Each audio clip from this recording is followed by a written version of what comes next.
Le début difficile des prêches de Saïd Cherif Ousmane Madani Haidara.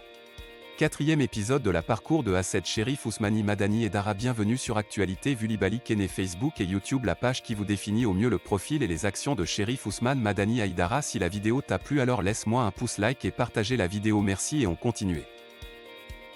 Son maître quitta Fazongo pour venir s'installer à Bamako dans le quartier de Sogoniko. Eni 1976. De son retour d'un voyage sur Mopti où il partait prend docteur ses marchandises, Madani tomba malade en cours de route et fit escale à Ségou pour les soins. Il y est resté quelque temps pour se soigner et son grand frère Kaka Korobadi et Madou Haïdara de Séguéla sont allés à ses côtés. Ils l'ont ensuite amené à Tamani pour continuer son traitement. Informé de la gravité de la maladie du vieux Madani, Ousmane demanda à son maître l'autorisation de se rendre à Tamani au chevet de son père. Arrivé à Tamani le 22 février, il trouva que la maladie s'était très aggravée. Le père Madani lui demanda ce qu'il était venu chercher à Tamani. « Père, je suis venu m'acquérir de votre état de santé et vous demander des bénédictions en vous souhaitant un prompt rétablissement, répondit Ousmane. Au père de lui dire « Tu aimes à vue, demain tu peux retourner poursuivre tes études. Ta présence ici ne peut rien changer dans ma situation sanitaire. » Ses mamans et les autres membres de la famille lui ont demandé de rester car la santé du vieux était très critique et parce qu'il était l'unique garçon de son père. En ce moment, c'était des bus et des pirogues qui faisaient le trajet hebdomadaire en TR Tamani, Ségou et Bamako. Il s'est alors caché jusqu'à ce que tous les transporteurs soient partis pour enfin sortir. Le lendemain, le père étant couché entendit sa voix dans la cour. Surpris, il l'appela et lui demanda « Mais tu es encore là-bas Soumana alors que je te demande de retourner chez ton maître ?» Dit au père que les pirogues et les bus qui font le trajet à Mani-Ségou sont déjà partis. Le père lui rétorqua alors « Si tu restes et que je meurs en ta présence, si tu participes à mon enterrement, je ne te le pardonnerai pas car je t'ai rendu à Dieu. » C'est ainsi que les amis de Madani qui étaient à son chevet et Ousmane lui-même se sont rendus compte que c'était sérieux et il est allé chercher un motocycliste pour se rendre à Konobougou pour prendre les bus et se rendre à Bamako le même jour. Le père Madani décéda 3 jours plus tard, le 26 février 1976 à l'âge de 55 ans. Qu'Allah l'accueille dans son paradis, Amen. En mourant, il a demandé à ses femmes et frères de ne pas réclamer les créances qu'il avait envers ses clients et qu'il a pardonné tous ses créanciers. Après avoir reçu la nouvelle du décès de son père, il demanda la permission à son maître pour se rendre à Tamani pour les condoléances. Les parents lui ont demandé de rester à Tamani. Il est alors retourné à Bamako pour dire à son maître qu'il voulait aller s'installer à Tamani auprès de ses mères. Le maître accepta sa demande. Il devient alors un autodidacte. Il fit ses propres recherches et fera du prêche son activité principale. Il revient alors s'installer à Tamani à côté de la maman pour participer aux travaux champêtres. Depuis qu'il a arrêté les études chez Ustaz Saad Oumar Touré, il n'a plus fréquenté une autre médersa. Mais depuis il a triomphé et continue de triompher en matière religieuse. Dire à plusieurs reprises qu'en ce qui concerne l'islam, tout point ce qu'il dit de l'islam ne peut pas être contesté par qui que ce soit dans le monde entier car il ne dit que ce que Dieu et son prophète Mohammed, PSI, ont dit. D'où sont sur OM Wilibali. Ce qui veut littéralement dire indissociable.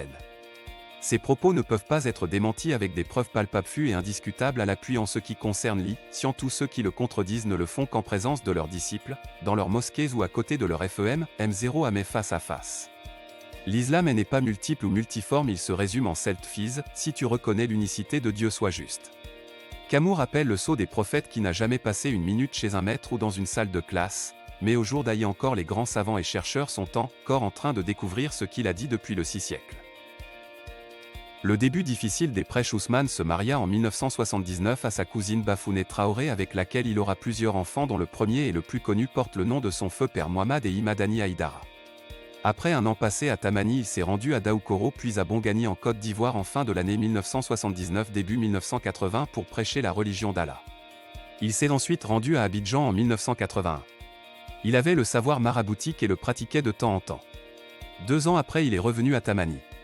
Après une année passée à Tamani, il est reparti à Abidjan puis est revenu à Tamani. La première cassette audio du guide fut « Soufike Niba Ni ». Elle fut très appréciée par les fidèles musulmans. Koyan Traoré, sa tante maternelle qui était mariée à Sofara, village non loin de Mopti à 5 degrés région administrative, fut comprendre aux populations de la dite localité de la cassette, Soufike Nibani, était son fils car le fils a que l'auteur, sa grande sœur. Les populations de Sofara lui ont alors demandé d'inviter son fils à venir prêcher la parole divine chez eux. Étant donné qu'il était venu à Sofara en 1982 pour Rennes, docteur visite à sa tante dans le cadre familial. Cette fois elle lui fait appel pour venir promouvoir la parole divine. Il posa ses valises à Sofara le 3 février 1983 pour organiser un prêche à la demande des populations. Sidiki Samasekou, 25 août 2021 18h22. Était présent à cette nuit de prêche des ressortissants de Mopti qui étaient très impressionnés de sa façon de prêcher et du contenu de son message. Ils l'ont à leur tour invité à aller à Vin et Mopti pour un prêche. Il accepta alors leur demande et se rendit à Mopti le 23 février 1983. À Mopti, il organisait des séances de prêche sur la place publique pendant la nuit. Il s'est attaqué aux maux de la société malienne tels que les pratiques immorales de certains de nos chefs religieux, la corruption de nos autorités avec son corollaire d'anarchie au su et au vu de nos imams et chefs religieux, l'absence totale de l'autorité parentale car les parents ont tous fui leurs responsabilités en laissant les enfants à leur sort. Tout était permis, il suffisait de prier. Ceux qui profitaient de cette situation se sont associés aux autorités pour lui empêcher de prêcher. Il a été assigné à résidence au moins 2 fois et souvent les policiers venaient le chercher chez lui ou sur la place publique où il tenait ses prêches. Peu de temps après, les autorités lui ont interdit d'organiser ses prêches dans toutes les localités de Mopti.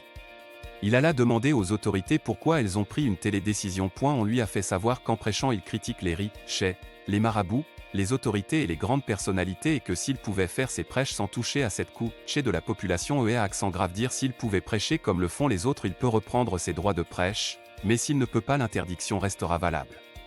Il demanda alors, comment font les autres prêcheurs? On lui fait savoir que les autres prêchent sans critiquer les doubles autorités, les chefs religieux et les riches.